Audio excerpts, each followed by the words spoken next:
Iblis volunteered that if he can come with the angels to kill these corrupted jinns on the earth, and Allah Azza wa Jal gave him permission.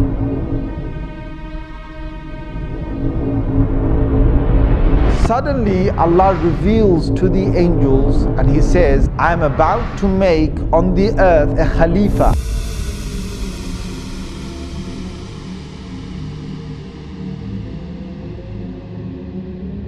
Now Iblis is a creation of God. Iblis is a creation of God. Iblis is a jinn. Iblis is, he's made of fire, which the Quran talks again in several places that he's made of fire. But where did Iblis come from? And were there the likes of Iblis before? So the Mufassirun have commented. Again, this is based on those narrations that I talked about earlier.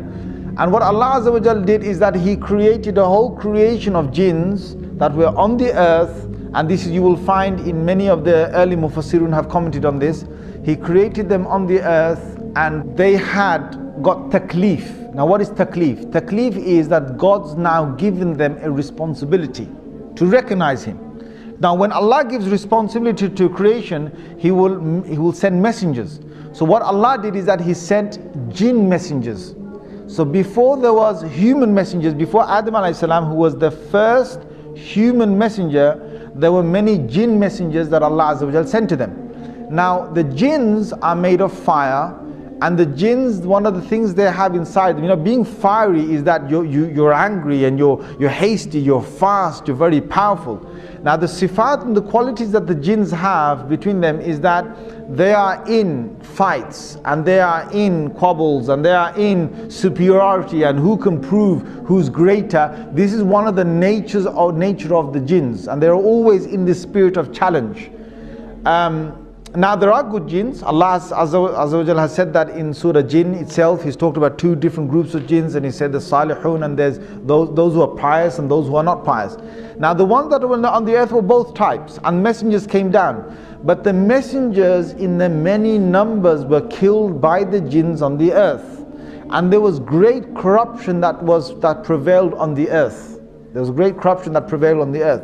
Now there was one notable jinn that was very pious. Iblis, being who he was a good jinn, and he started to worship God to the extent, because jinns could fly, see, and jinns could go through many of the heavens. They could go up and down. They didn't have to stay on the earth. They could travel up. It was only when Rasulullah sallallahu alaihi wasallam came that they were trapped within this first universe. This is clear from the Quran. This in Surah Safat you will find this. In Surah Jinn you will find this. That Allah did not allow them to go beyond the first heaven, or the first heaven meaning the end of this universe. They can't go past that after Rasulullah sallallahu alaihi wasallam became a prophet.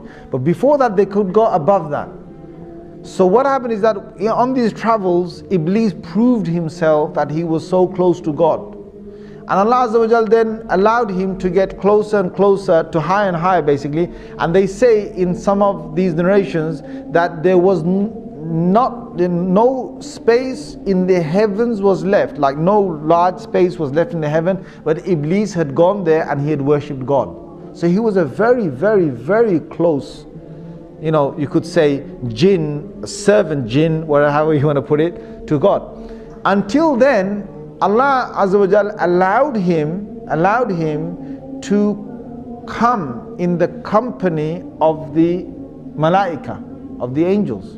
And he got the chance to be in the company of the malaika. Allah decided that He's going to send the angels down to the earth and to banish the mutamarrideen, or those jinns that had causes a lot of corruption on the earth. So this group was going to come down and they're going to kill many of these jinns that were just out of control.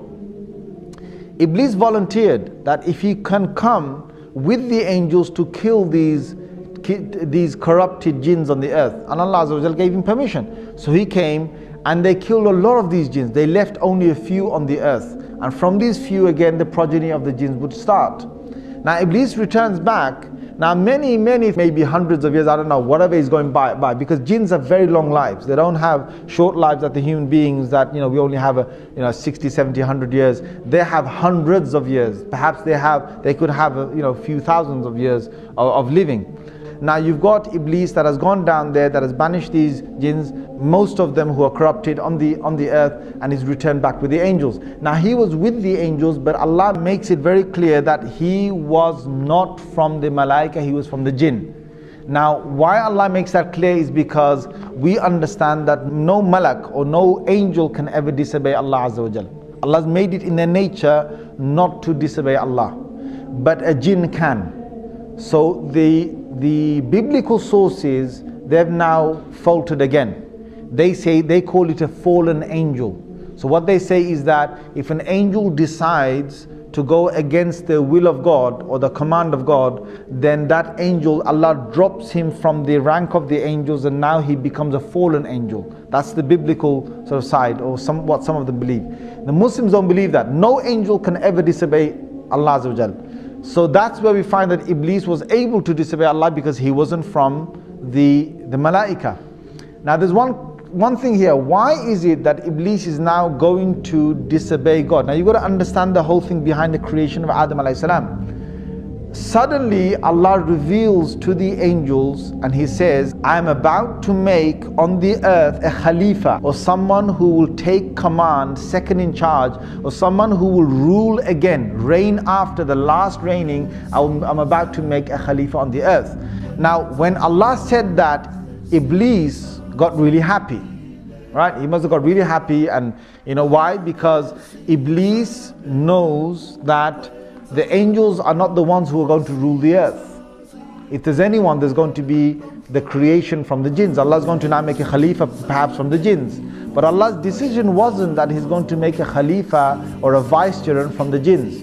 His decision now was that He's going to create this new creation. Now this shocked Iblis, because all these years that Iblis had worshipped Allah and had been so good was because he wanted power, he wanted prestige, he wanted to be in charge of the earth, he wanted to be, come back on the earth, and he's going to be sent perhaps as a messenger, or he's going to be sent with a new command of God on the earth, or he's going to be in charge of the jinns on the earth. There's something beautiful that's going to come for Iblis, something that he had a big glimmer and a big hope in, and all that was getting crushed now with this new creation. Now who is this new creation?